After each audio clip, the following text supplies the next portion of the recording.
Добро вечер и ви благодарам што сте и вечерва во за или против, односно со за или против ви ветувам одлична дебата за уште една чувствителна или горлива тема, деновиве многу актуелна, особено после случувањата во Србија и масакрот или како што најтрагично, ама и најописно звучи насловот "Дете уби деца". Знаеме што ги разочарува младите совршено добро.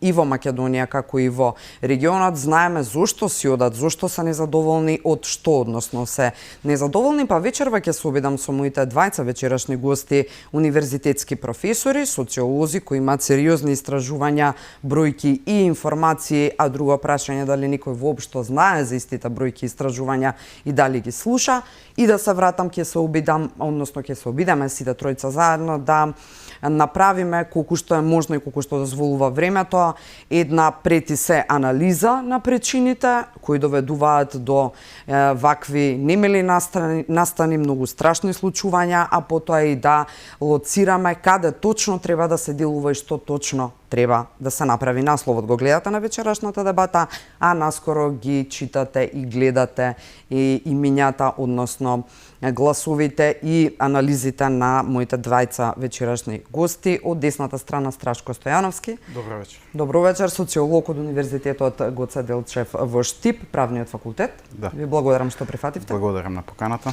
И професорот Константин Миновски од Филозофскиот факултет, исто така социолог при Универзитетот Свети Кирил и Методи. Ви благодарам што сте за или против. Благодарам на поканата. Професор, ајде вака за една асоцијативна случка, или така да ја речам, од денеска. Имено знаеме дека е премиерот неколкудневна посета во Америка, таму е со целото свое семејство и меѓу другото образложението на чив грб, односно кој плаќа за целото семејство да биде таму на оваа негова официјална посета, тој денеска одбегна да одговори, односно не му се слушаше баш прашањето. И сега каква порака со ваквите настапи на еден ваков висок функционер им се испраќа на младите конкретно? Па, фаворизацијата на одредени високи државни функционери и нивните семејства за приватни цели секако би делувала невкусно, меѓутоа за конкретниот случај навистина немам информации и не би можел да кажам дали е тоа дел од државниот протокол.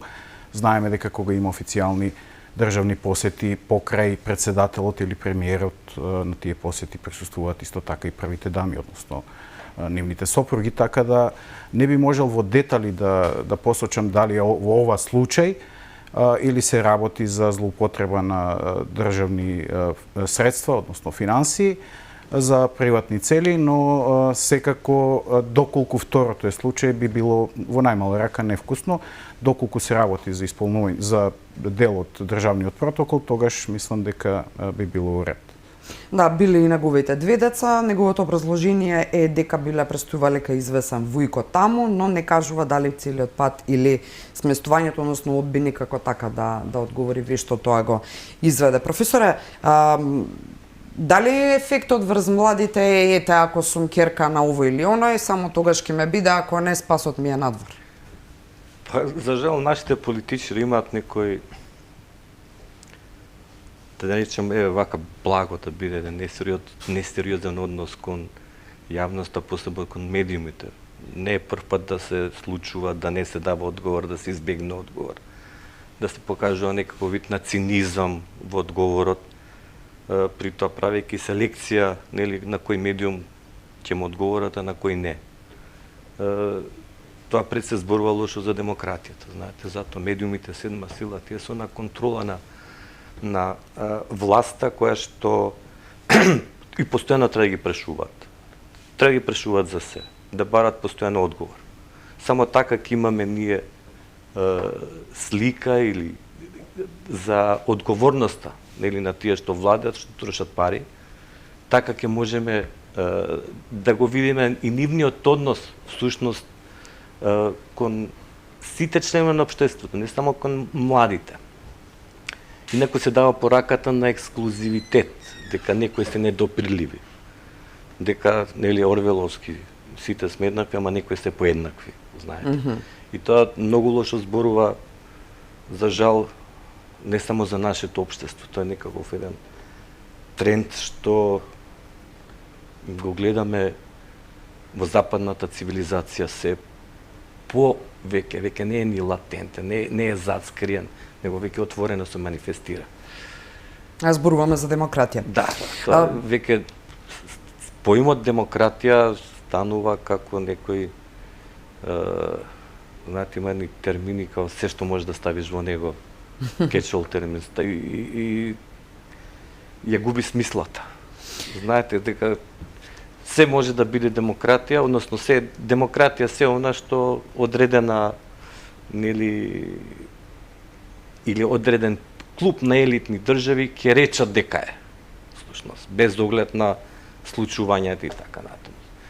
Има едно истражување, професоре, сега и второ прашање ми е до вас, зошто бидејќи е науким пред ден 2, 3, исто има и уште едно многу поболно според бројките на угода презентирано вчера, ако не грешам, професоре, ама затоа малку подоле според концептов. Како и да, вели 1/3 од учениците во Македонија, односно 27%, не се чувствуваат безбедни и немаат кому да му пријават насилство.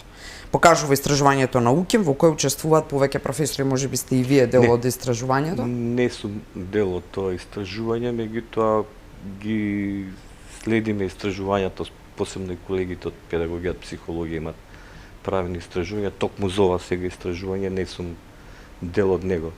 Меѓутоа, проблемот со насилството во училиштата не е нов, не е нешто што сега се случува. Не само кај нас, него воопшто во регионот. Ние сме општества во транзиција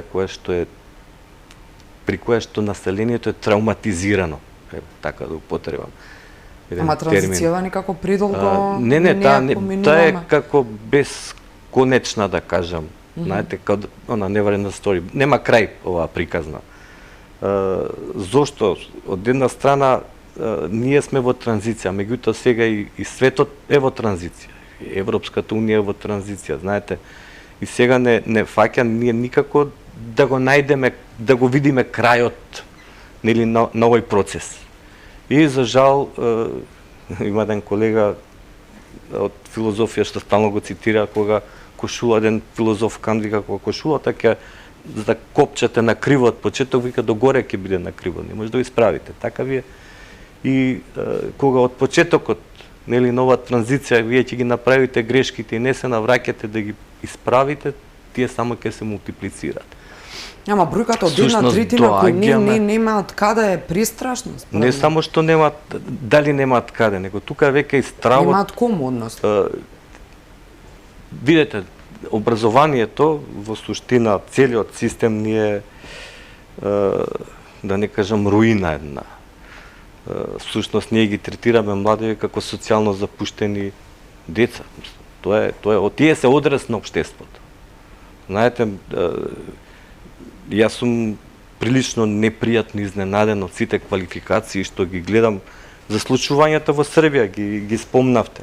Да, ќе ги зборуваме, ќе ги анализираме малку подетално. Тоа е токму знакот дека децата имаат потреба од помош, ама не секогаш институциите ги препознаваат.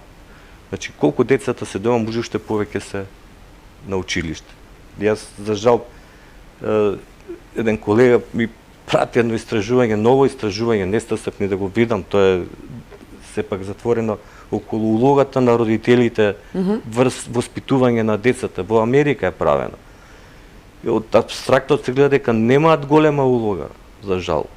Значи, имаат и други фактори, исто така голема улога во целиот тој процес на воспитување, како институции, врснички групи и така натаму. Нешто што е ново и што треба да се провери кај нас. Знаете, истражувањата мора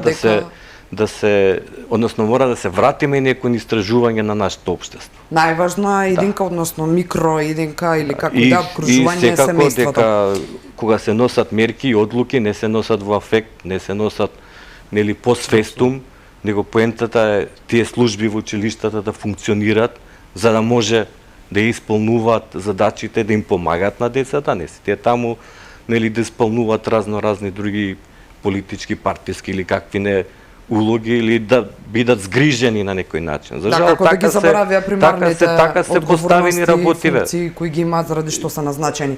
Професорот Миновски спомена, професор Стојановски, во афект одлуки, имено така ги оквалификуваа никако и предлозите на Министерството за образование, односно еве да речеме на власта. Едната е дека се отвори мејл после случувањата во Србија за пријава на врсничко насилство, а втората е размислување за забранување на TikTok во училиштата. Зарем TikTok е виновен за еве вака што Ад хок и краткорочни мерки, дали си и мерки, знак прашање. Ако ме запрашате за TikTok, јас сум за да се забрани, искрено. Зошто? Затоа што или да се мониторира како што треба од страна на Министерството за внатрешни работи. На TikTok можете да видите секакви содржини, од булинг или врсничко насилство, до промовирање на оружје и насилство, до говор на омраза, палење на национални символи. Можевте да видите, не знам, околу една нова година имаше тука автомобили кои што така беа малку по-луксузни, кои што се возеа низ пешачката зона, низ Скопје, на пример, нешто што е забрането. Значи многу работи кои што се косат со закон. Или треба поинтензивен мониторинг од Министерството за внатрешни работи, меѓутоа не само полицијата да интервенира, туку да се вклучат и стручни лица и служби, бидејќи најголем дел од корисниците сепак се малолетници, односно деца, или голем дел би рекол. И јас навистина мислам дека можеби и треба да се размислува дури и да се забрани, или барем додека децата се во училиште тоа да не биде случај, или пак да се најде некакво друго решение. Меѓутоа не е само TikTok проблем. Ако зборуваме за врсничко насилство, на пример, од она што ние го имаме правено како првични истражувања, не сме правеле продлабочени, врсничкото насилство не е само стереотипизирано како ние што мислиме колоквијално или можеби повозрастните генерации, тоа е насилство, физичко насилство од машкиот пол кон машкиот пол. Имате многу насилство кое што можеби во квантитет е дури и поголемо од страна на женскиот пол кон женскиот пол. Инстаграм исто така има големо влијание. Значи, социјалните мрежи, сакале или не сакале, ние не можеме да ги забраниме сите или тие ќе се ориентираат кон нови социјални мрежи. Гениалните умови на дечињава, на младиве сега, дали мислите дека ќе успее да ги победи една забрана на TikTok во училиштата? Тие ќе најдат начин пак како да... Тоа ќе биде краткорочно. Меѓутоа, дури и да се забрани, тие ќе отидат на друга социјална мрежа и навистина треба да интервенира, значи, служби заедно со училиштата, бидејќи ако се работи за малолетници мора да бидат инволвирани, родителите и така натаму. Би сакал само да се осврнам кратко на она што го прокоментира професорот. Значи, првин околу транзицијата и промената. Знаете, 80-тите години Едгар Морен рекол Европа е во криза. Па што? Кризата ја направи Европа тоа што е. Транзицијата во општеството е континуирана. Значи, ние не треба да очекуваме дека ќе дојдеме до одреден степен кај што транзицијата ќе заврши. Ние зборуваме за друг вид на транзиција тука, кај што имаме зацртано одредени цели. Тие цели се поврзани можеби со некаков животен стандард, со некакви цели надвршно политички, поврзани со интеграција во Европска унија, за кои што зборуваме или создаваме, не знам, нешто што можеби е својствено на религијата, догма, и тоа во континуитет го повторуваме последните 30 години. И имаме впечаток не само дека не одиме напред, туку дека ретерираме и одиме назад. Транзицијата е континуирана, рековме и во светски размери, како што посочи професорот. Значи имаме транзиција поврзана со нови технологии, денеска се зборува за вештачка интелигенција и така натаму. И ние треба да бидеме спремни постојано да учиме од таа транзиција и да се адаптираме во најмал случај. Но овој вид на транзиција, поврзан повеќе со политички и економски прашања, навистина не гледаме крај, не гледаме дека целта може да биде достигната и навистина тука се создаваат сериозни општествени, пред се би рекол, фрустрации на сите нивоа. Околу делот на истражувањата, навистина ад хок решенија јас очекувам дека ќе има, меѓутоа еден имејл за контакт, прашање колку долго некој ќе го сервисира, јас искрено сум скептичен, тоа можеби ќе биде случај 2-3 недели, еден месец додека помине бурата на овие проблеми или овие прашања, после тоа дали некој ќе има да го администрира тој имејл. Навистина тоа е банално решение за огромен проблем. Она што е навистина потребно, е сериозно да се пристапи на проблемот. Првин да се лоцираат индикаторите кои што влијаат врз Да, тој тука ќе проблем. ве прекинам бидејќи имам во вториот дел од емисијата концепт како да ги лоцираме конкретно точките што треба да се направи. Меѓутоа потребни се За да- сериозни фази на истражување, пилот проекти, значи тоа се етапи кои што траат со години. И навистина Зашто се се неопходни потребни финансија кои државата фундаментални не ги... истражувања се потребни. Ние да ги лоцираме сите фактори, нас ни треба емпирија и фундаментални Апсолутно. истражувања. Апсолутно, и потоа затоа може да постоите носиме вие решенија. и универзитетите и факултетите. И можем потоа и да ви дадам пример за како Да, се би било решавале одлично. проблеми на Паметете си ја, ваков начин. паметете си ја Окей, мислата.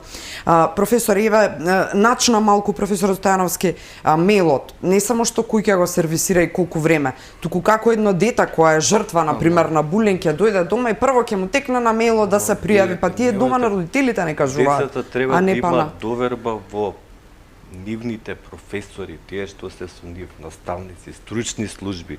Не тие треба службите да препознаваат кога има, тие за тоа се обучуваат. Но Значи, како не тоа да може го вие препознаат професор Ева, на пример, дали може да се направи варијантата еден ден во неделата да се одвои за и тоа да биде рандом, да не им биде најавен на децата, ма да биде разговор неформален, фин, интересен, макар и настава во не прилога во само дворот разговор, со тие стручните треба да го служби. разменуваат искуството и со нивните предметни професори. Именно. Значи, не се сите деца исти. Значи, сите во фаза на развој, сите реагираат и различно се справуваат со ситуации, со различни проблеми. Значи, не сите проблеми исто се решаваат. Значи, затоа се тие таму педагог, психолог, Социјален социолог, работник, каде што социолог, има, нема на секаде, за жал.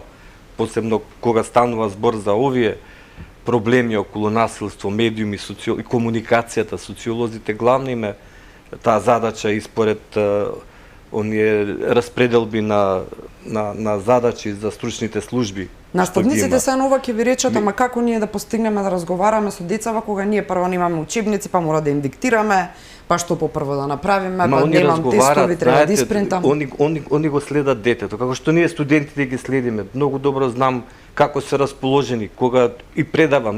Не е целата работа дека ние имаме една методска единица, ќе предадеме и тоа ни е комуникацијата. И зборувам за студенти по од 18, 20, 22 години, нели? Ама вие ќе познаете кој како се однесува, кога не е расположен, кога имал проблем, дали не е добар. И тоа се препознава, затоа и се наставници. Иначе немаше да бидат професори. Проблемот е каков ни е кадарот во школите. Колку се тие стручни, колку имале обуки после завршувањето на факултет. Знаете, вие во образованието немате напредување ако завршите постдипломски. Средно училиште е минимум треба да имате постдипломски веќе во ова време. И те треба постојано имат обврска и бирото, постојано да имат семинари, ама ние со здружение ако направиме некогаш, пошто и тука треба нели средства,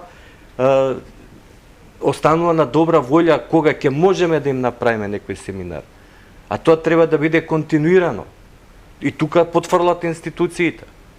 Значи, јас не сум слушнала за програми за обуки на наставници во некако е ставено на невладиниот сектор да прави разни обуки, разни... И повторно со дотации, странски проекти и така натаму. Тоа веќе знаете како е. Образовен систем не може да го копирате, не може некој од надвор да ви го развие. Како правото, правниот систем, здравството, никој не може, нити може да го копирате, нити законите се копират, што е исто проблем кај нас, затоа што нема да функционират. Да, не? Ние може да ископираме закон, ама треба да ги донесеме и луѓето од таму, од кај сте го ископирале, па да го применат. Така да најважното кај има тие служби, тоа им е работа. Проблемот е како тие да профункционираат. Знаете, не треба да се реагира по свестум. Го реков веќе тоа. Кај нас, каже Страшко примери, има пострашно, многу брзо имаше самоубиства во училиштата.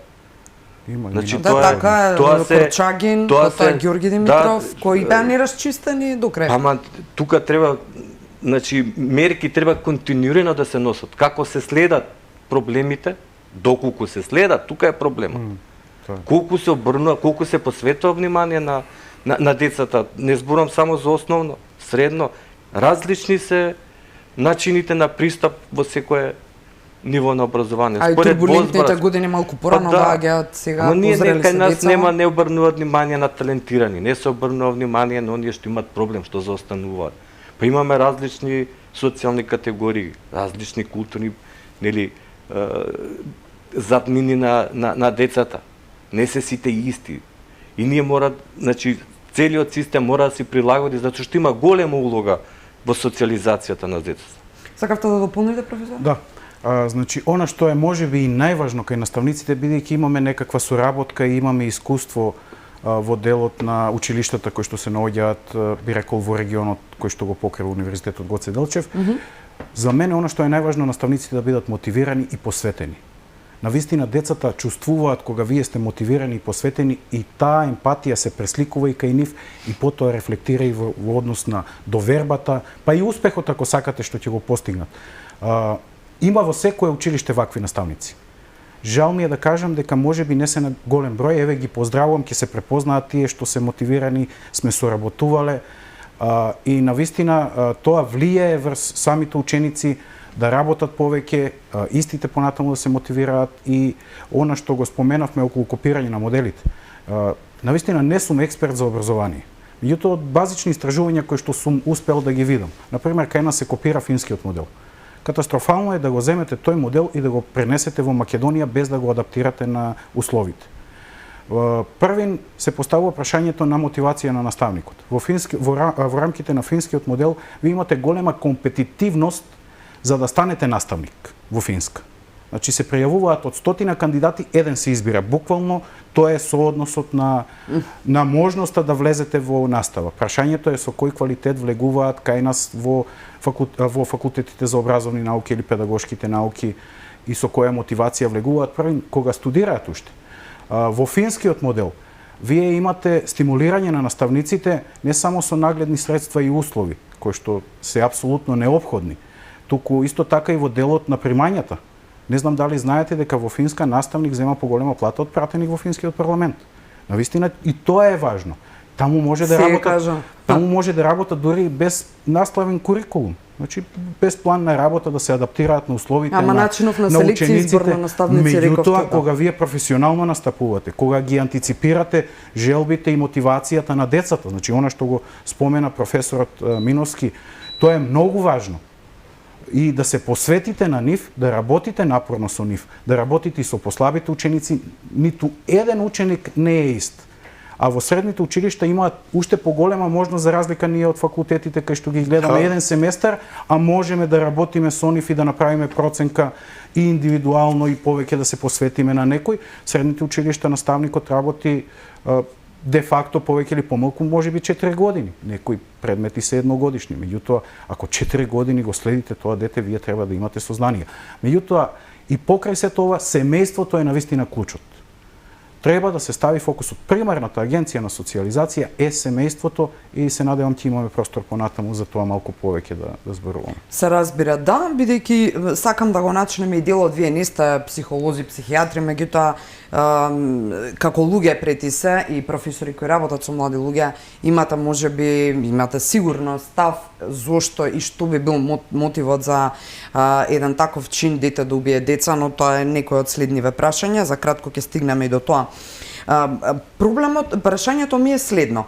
После тој масакар во Врачар, беше прашање само на денови кога ќе стигнат оние младалашки, да се изразам, фури или финти кои ги прават младиве по социјалните мрежи.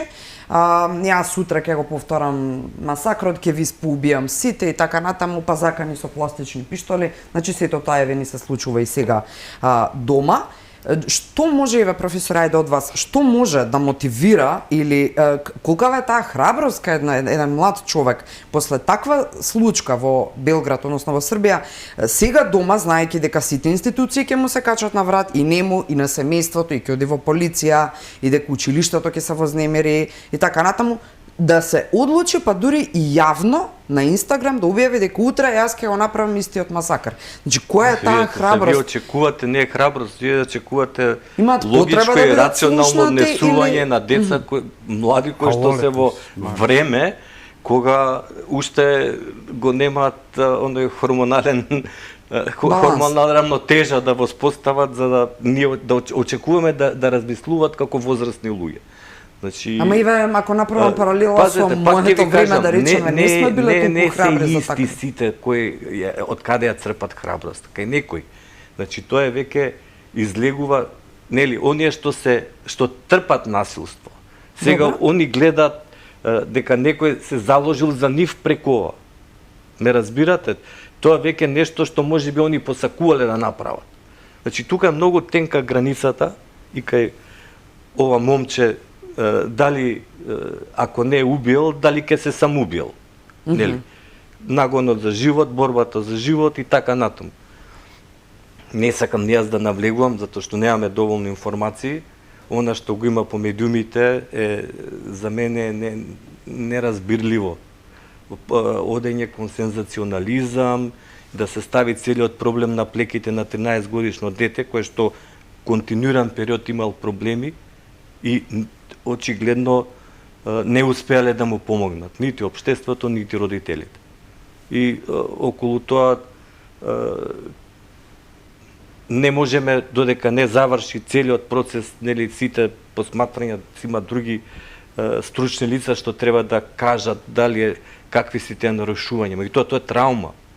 Знаете, штом тој престанал после првиот чаржа, не исполни целата задача, се освестил, дошло до него нешто, дека нешто направил. Дали е тоа символиката под оние што нели требале да го заштитат, а не го заштитиле професорката, тој што е обезбедување и така натаму. Тоа се веќе работи што ќе се толкуваат понатаму и ќе пробат да ги излечат психолозите, психијатрите од оние процеси, нели, за следење на психичката состојба на детето. Меѓутоа ние нели, имаме во социологијата тие интеракционистички пристапи каде што јас и општеството сме близнаци. Значи поединецот може да се интегрира во општеството, да се осознае самиот само преку интеракција со други. Како ќе добијам слика за мене ако јас не комуницирам со другите, не разберам што другите мислат за мене. И тоа е една линија која што држи идејата дека општеството, нели, односно јас можам да бидам слободен само во општество, не можам надвор од него, и јас можам да се очовечам, нели, да станам човек, личност само во рамките на општеството. Има линија цела од таму што излегува и микро. Тоа значи дека последицата е точно ова. Сакам да кажам дека не може општеството, институциите да избегаат од одговорност. Српската влада можела пред 10 години да преземе мерки околу контрола на оружје, како што ние исто така можеме да преземеме мерки. Добро, ние ништо не преземаме за сега. Не требало да чекаат нели негде да се случи таков немил настан, значи секој случај ова е исклучително за овој регион невообичаено. Професор Стојановски, има уште една, ајде ќе ве прашам дали ви се чини опасна теза, доникаде може би издржана, иако за жал, имено во рамки на овој сензационализам и овие заклучоци што ги извлекуваме секојдневно после тој масакар, е дека младото момче во суштина го изигрува целиот систем. Он точно знае дека нема да биде гонат, пред да наполни 14 години го прави ова што го прави, кажува една клучна реченица кога се предава на полицијата додека го приведуваат, исто така и кога се пријавил, значи се пријавува сам. Не велам дека е тоа супериорно или браво, каков гениален ум, но таа е една исто така опасна теза која можеби целта е да се испере системот, а да се фрли, што вика професорот, товарот на грбот на едно дете. Како ви се чини еве ова? Ова е наистина опасна теза. Првин се работи за дете. Може би е интелигентно, но тоа е сепак се работи за дете кое што не е созреано, како што кажа професорот Миновски претходно. Ова е пред се крах на системот и пораз за општеството. Ние не можеме да гледаме како на изолиран случај некаде во соседството. Навистина ова е црвено светло и за кај нас, би рекол, затоа што истата поп култура е пресликана и кај нас. Истата музика ја слушаат и младите. Може би ги следат истите работи на социјалните мрежи. На ист начин се однесуваат. А медиумите исто така би рекол во соседната земја се не дека и кај нас е розова состојбата, меѓутоа таму се на најниско ниво во регионот. Од она што можам да го следам. Значи, тотална таблоидизација, нормално таа таблоидизација предизвикана од комерцијализацијата на медиумскиот простор, надпреварот за поголема гледаност, меѓутоа вие или да нудите... регулираноста на просторот. Да нудите содржини, медиумите. не само што недостасуваат образовни содржини, нешто што е навистина мисловна именка денеска, ако зборуваме за тоа, меѓутоа да нудите деструктивни содржини, истовремено напаѓајќи го Западот како политичка флоскула и тврдејќи дека ние сме нешто уникатно. Значи, тоа можеме да го видиме во Србија, но се пресликува и тука. А од друга страна да имате популарност на звезди кои што доаѓаат од поп-фолк културата, кои што знаеме како изгледаат, како се однесуваат и во приватниот живот, тоа се пренесува понатаму, тие стануваат идоли, се пренесува на следните генерации. Или популарност на, не знам, некакви шоуа поврзани со некои кои што се на фарма или, не знам, реалити шоуа, така наречени. Дури и дебатните емисии, сериозни политички дебатни емисии кои што ги можеме да ги следиме во Србија, јас би ги нарекол емисии во кои што имаме старлетизација. Значи, ако ги погледнеме водителите, навистина, дури понекогаш делува и малку невкусно кога се зборува за сериозни теми да ги видите само како изгледаат како појава. И крах е на општеството, меѓутоа мораме ние да обрнеме сериозно внимание затоа што се што се случува во регионот, особено во Србија, кај што имаме пресликување, реков, во многу сфери, кај младите, дека истото по пат на мимикрија или копирање може да се случи и тука. Апелот е повторно да се стави акцент на семејството и родителите да седнат да разговараат со своите деца, меѓутоа не само денес, не само вчера, туку во континуитет да поминуваат време и она што го посочивме во училиштата, мораме де факто да зборуваме за суштинска деполитизација и професионализација на кадрот кој што работи таму, кој што треба мониторинг да прави постојано на децата кои што се дел од тој образовен процес. Знаете, се извинувам. Да, дополнете го професорот, па. Меѓутоа, проблемот е што се остава простор. Не можеме ние, ова е тренд, таблоидизацијата е, како се изрази Страшко, тоа е тренд на Балканот. Не само, тоа го имаме и по социјалните мрежи, инфлуенсери, нели?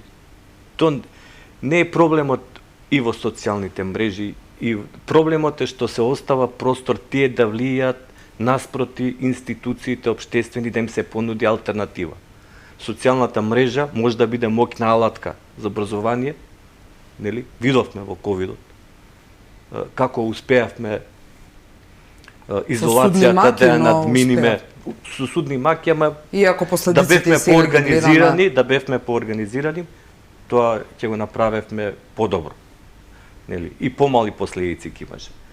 Меѓутоа се остава просторот за влегување, нели? Влегување на тоа е секако дел од таа популарна култура, меѓутоа на она што не е својствена за возраст на деца, млади. Ние не може да ги ставиме во стаклено звоно. Тие ќе излезат од дома, ќе се сретнат со тоа. Меѓутоа проблемот да му кажете што е тоа што е добро, што не е добро. Што значи тоа за него? Како сам да се заштити кога нели не сме ние покрај нив да ги штитиме. И тука е она каде што ние потфрламе како општество. Затоа што немате социјална мрежа, не сетил некој за образовни цели за настава, освен МС. Никој нема да ви го направи тоа, затоа што тие се сакали некомерцијални. Facebook, Instagram, TikTok, тоа е све комерцијално, ништо не е бесплатно. Оние податоци што ние ги оставаме, нели, на тие социјални мрежи, тие се користат за маркетинг, за што и не. Знаеме и за политички маркетинг, за влијание. Меѓутоа, проблемот е како да им понудиме алтернатива. Тоа е целата работа. Да не го оставате просторот, нели, да гледат TikTok инфлуенсери, него тоа да го искористат како нешто да научат, како да се видат, да бидат креативни. Така, тоа е затоа Да, што Ивана, знаете како доброзувајќи се на нуклеарната ова- енергија, тие може да користите за бомби, ама и за струја. Така да Само исто едно е кусо, професоре, да, сакате да дополните или... значи затоа реков дека е тоа крах на системот. Навистина, лоцирањето на вината и одговорноста во најголем дел е во рамките на системот. Тука влегува пред се образовниот систем. И тука апсолутно сме согласни. Ќе морам да го посочам примерот кој што сакав на почеток да го кажам, Повелете. за да дојдеме и Па до ќе се продолжиме одредени по рекламите. заклучоци и ќе продолжиме.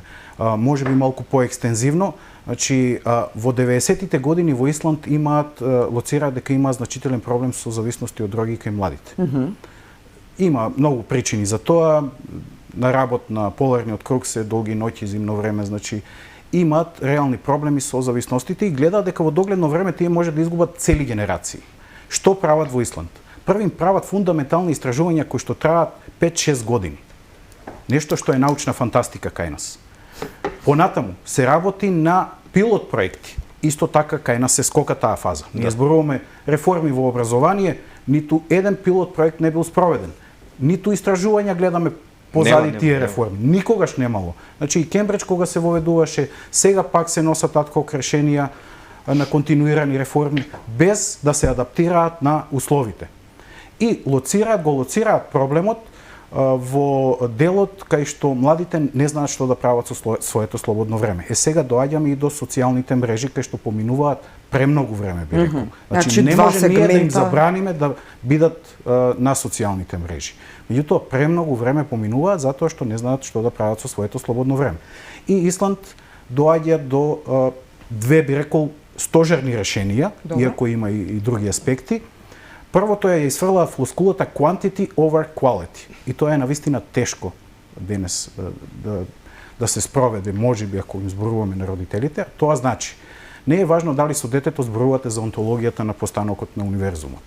Или зборувате не знам за некакви за корпа за отпадоци, мислам, за што некакви било. суштински прашања, трансцендентната природа на Бог. Значи не е важно за квалитетот на разговорот. Важно е да поминувате што е можно повеќе време со детето. Како ги освестија семејствата дека тоа треба да го прават? Да играте игрици заедно. Вие поминувајте време, детето го чувствува Преку тоа. кампања ли ги разбудија родителите? Не, Како го стимулираат тоа? Системски работеа. Исланд е релативно мала земја со околу 300.000 жители, нешто над 300.000 мислам. Може би им го скратиле работното време? Не знам. Работот има проблема. Имаат проблеми сите семејства, имаат проблеми и семејства и таму. Социјалните служби.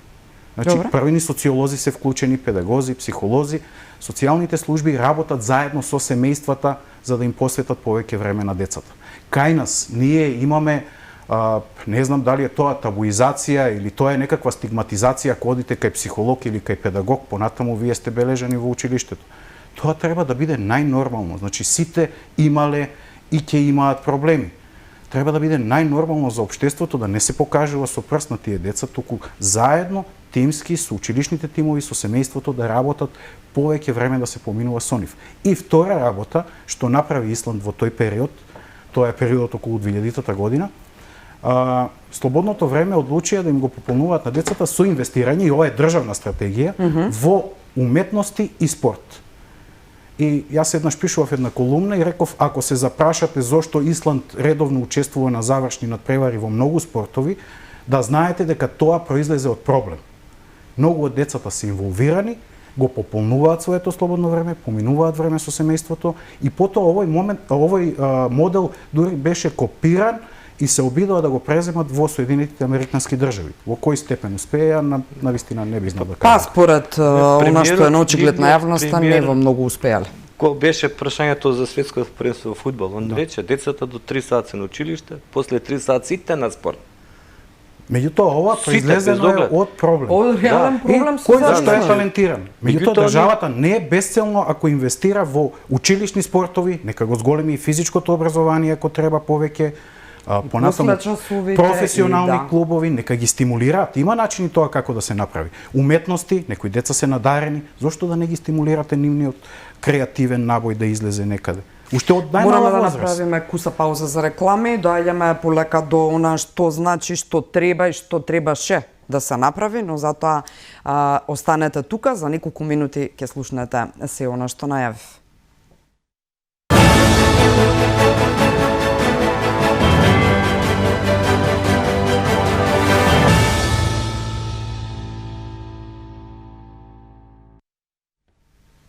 Добре дојдовте назад. Вечерва во за или против се двајца универзитетски професори, социолози, имаат и тоа што да им порачаат на надлежните, на креатурите на јавните политики, особено во ова време сега, превентивно, ако веќе не е доцна да се делува за да се спречи евентуална експлозија, условно речено, на дејанијата, девијантните однесувања кај младите кои не сакаме или намерно или случајно не ги препознаваме. Професорот Страшко Стојановски од УКЕМ и професорот Константин Миновски, односно од УГД и професорот Константин Миновски од УКЕМ.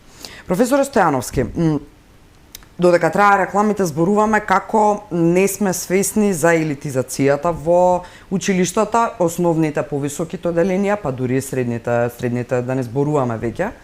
И булингот кој не го гледаат наставниците или па го гледаат, ама по линија на помал отпор не се реагира.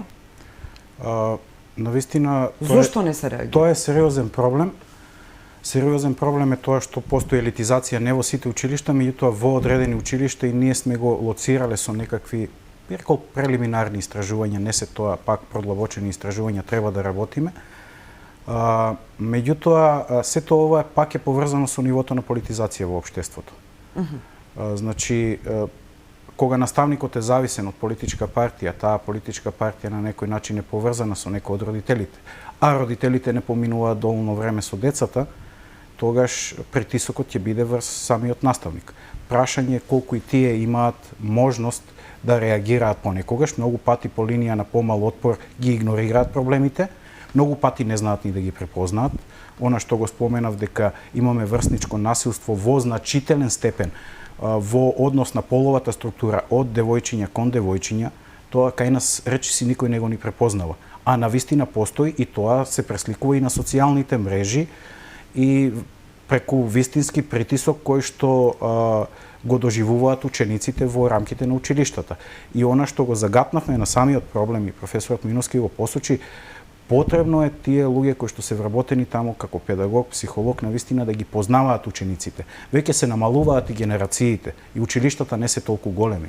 И ако ги имате таму 4 години или 9 години во деветолетка, вие навистина можете да ги запознаете повеќе или помалку сите ученици и да ги знаете нивните основни карактеристики.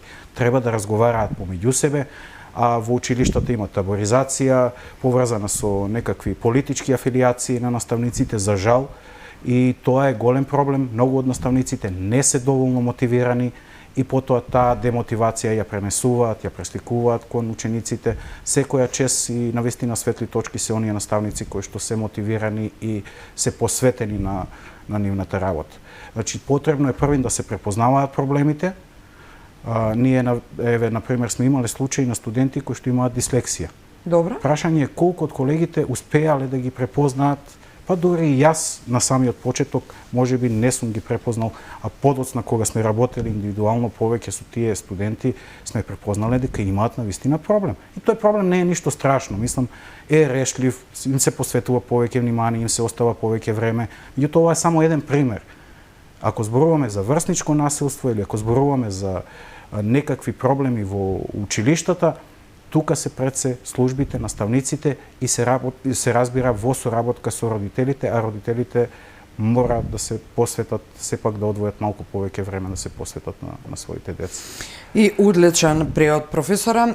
Пред рекламите го слушнавме примерот со Исланд кој мене ме воодушевува, станува збор за уште за кога? За во 90-тите. Како системски нашле стратегија што да направат.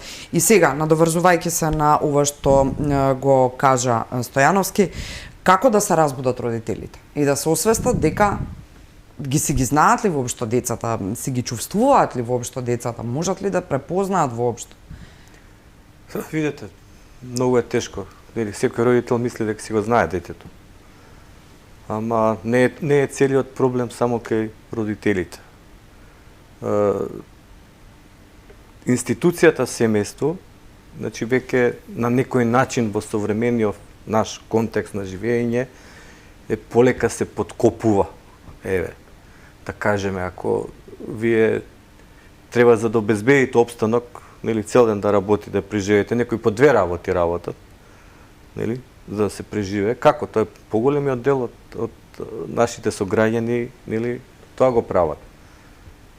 И како после со децата? Значи, затоа се тука институциите кои што треба да помогнат. Ние сме таква нефункционална држава, таков не политичкиот систем поставен, нема одговорност, не е јасно ни поделбата дури кој зашто е надлежен, нели? За привилегии, оке, сите се тука, ама за одговорност нема никој. Видите, кој треба да понесе одговорност никогаш, не може да препознаеме некој. Нас ни треба еден ресет на целиот политички систем. Ние се претвараме во демократски апсолутизам, каде што ви имате на мала елита која што на помалце повеќе, да речеме, демократски избори, владе апсолутистички. Ниеден од тие таму нема карт бланш да одлучува за се и се што за нас. Нели, има лимит, затоа е демократија. Затоа не се тоа монарси кои што можат како 17-18 век сами да одлучуваат за доброто на сите. Верам, формално правно тоа биле такви уредувања. Да, и заради тоа се помирувале луѓето со состојбата, нас не се продава демократска... Формален парламент имате кој што сам треба да се распушти. Кај го има тоа? Преоптоварене со премногу администрација, премногу пратеници за нашата големина на нашата држава, голема влада имате, преголема влада. Па вие замислете една коалиција, додека се договорат само за распредела на местата, ќе им отиде мандатот. Што има да менуваат директори на јавни предпријатија, на не знам што. Министер, заменик министер, толку, нема државен секретар администрација. Нема што натаму, така ќе функционира државата. Спротивно ни никош не може да профункционира. Не само проблемот и во здравство, и во образование, па и економијата нема да може да ни оди напред. Во Косово има една многу имаме четврта револуција со вештачката интелигенција, тоа ќе не одмине нас. Значи, тоа се сериозни други проблеми кои што нели се наметнуваат. Да, и тоа заслужува посебна дебата. Треба внимание за тоа каде ние ќе бидеме тука. Професоре, полека доаѓаме сега до она кое што би требало да биде еден вид сублимата кој може да се направи во еден час емисија за ваков сериозен проблем.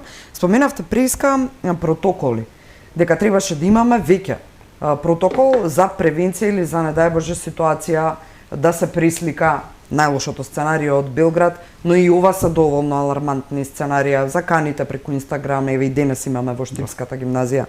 Значи, протоколот што треба да содржи на база на што треба да, што му предстои на истиот за да може да се направи? Видете, ваков тип на безбедносни протоколи, јас и се што се изнаслушав искрено после ова што се случи во Србија, од идеи дека треба да се формираат безбедносни тимови од ученици. Навистина сериозна е заканата тие тимови кои што ги нарекуваат безбедносни тимови да прават булинг врз останатите ученици. Па е, значи, несериозно е такви предлози да изнесуваме. Да, Министерството за внатрешни работи може да го зајакне своето присуство во училиштата. Да, сега краткорочно гледаме дека сериозно се пристапува на проблемите и се реагира од страна на институциите, меѓутоа ако сакаме суштински да го решиме проблемот, мораме да се фокусираме на превентивата. А во превентивата, например, список на психолози, социолози, во превентивата Министерството за внатрешни работи можеби го има последното место. Значи тука се семејствата, тука се службите кои што цело време ги спомнуваме во училиштата, кои што работат со самите деца, доколку имаат некакво хоби, доколку се занимаваат со спорт, имаат тренери, тие исто така ги следат. Треба да се има комуникација помеѓу ваквите институции и да се изгради некаков систем во кој што ние ќе најдеме начин да им го пополниме слободното време и учениците да се посветат, да чувствуваат дека се корисни во општеството, се разбира, се работи за деца, тие се надградуваат, секаде има проблеми. Мене можеби многу ми е лесно да кажем на семејствата поминувајте повеќе време со вашите деца, сите се борат за некаква екзистенција. Многу од членовите на семејството, особено во источниот дел на Македонија, се на привремена работа надвор од државата. Навистина не е толку едноставен проблемот, но ако сакаме да решаваме проблем, првин мораме да ги лоцираме индикаторите кои што влијаат врз тој проблем. За тоа ни се потребни фундаментални истражувања и ни е потребен системски пристап. За ваков пристап не е доволна една политичка гарнитура. Значи тоа веднаш да го расчистиме. Ако се креираат стратегии, тука се универзитетите, верувајте, имаат капацитет. Само пари немаат, професор. Имаме и соработка со колеги надворот од државата, ако треба да развиваме соодветна методологија, да се прават истражувања, тие истражувања да не можат да бидат 1 месец и 2 месеци. И со еден анкетен прашалник тоа да го решиме. Континуирано да се мониторираат, да се креираат пилот проекти и да се изгради некаков модел. Тоа сега што го зборувам, навистина мене ми делува како научна фантастика. И мене исто така, морам имајќи да ви го кажам. предвид искуството кое што го имаме последните 20 години. Меѓутоа, само на тој начин можеме да се соочиме со проблемите, ако јасно ги лоцираме факторите кои што влијаат врз тој проблем и се посветиме на наоѓање на суштинско решение.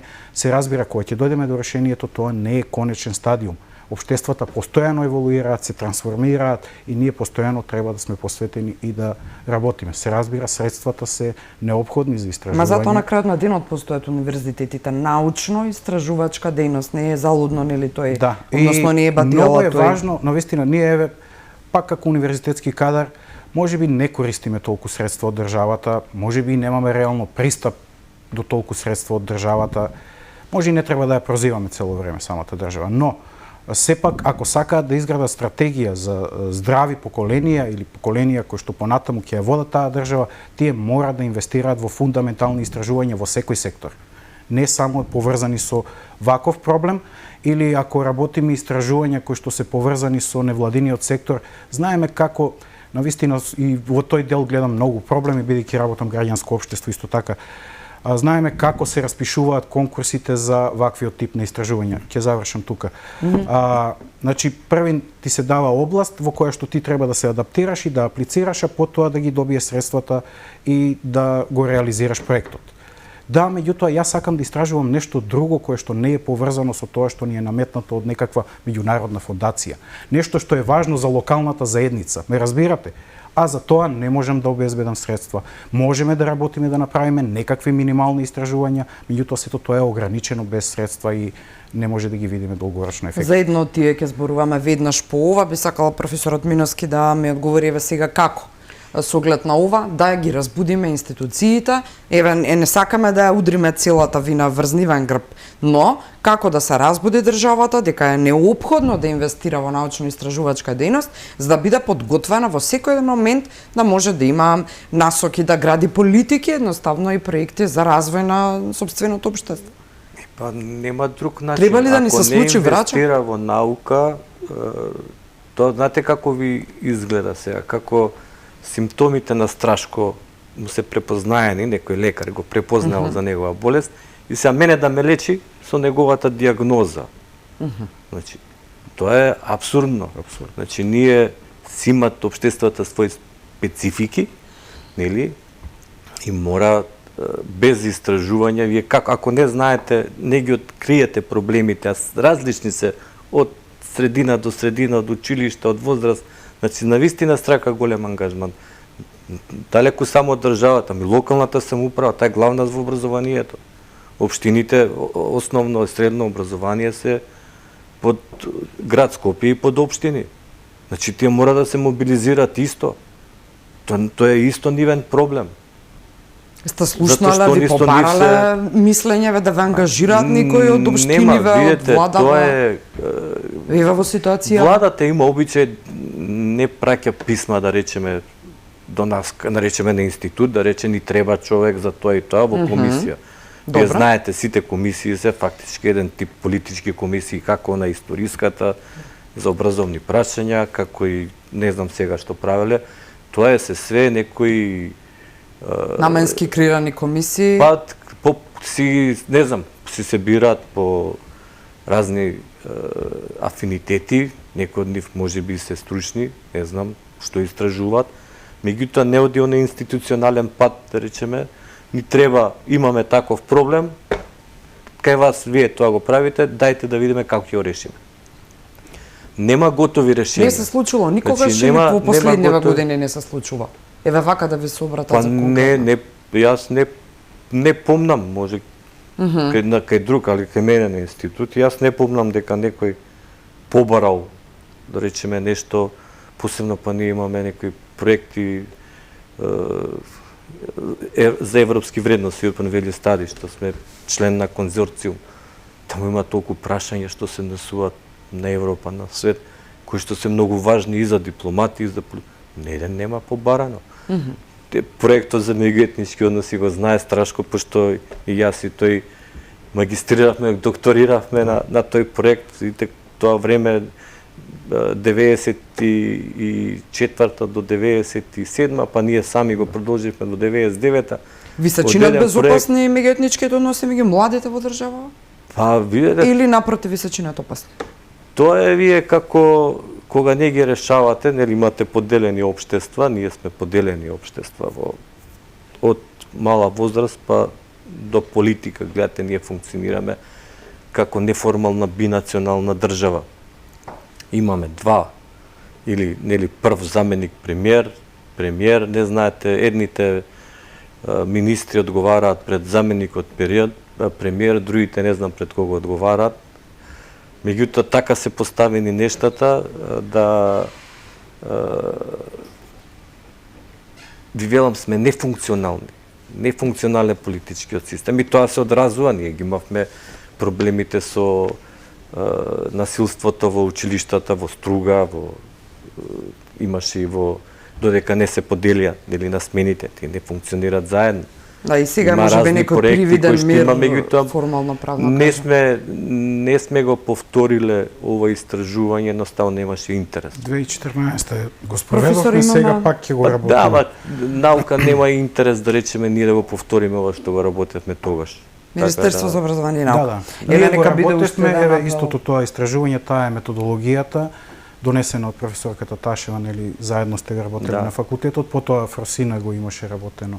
Фросина работеше дел од она што имавме ние истражување. Да, бидејќи имаме само уште една минута, професоре. Само да кажам дека етничката дистанца со последните резултати кои што ги пак ги правевме на млади на цела територија, благо се намалува меѓу македонците и албанците, меѓутоа очигледно е дека живееме во паралелни светови. Ова е таа оценка што беше неопходна. Сосема за крај, професоре, мислев дека имам уште по малку време, барем ама отиде времето.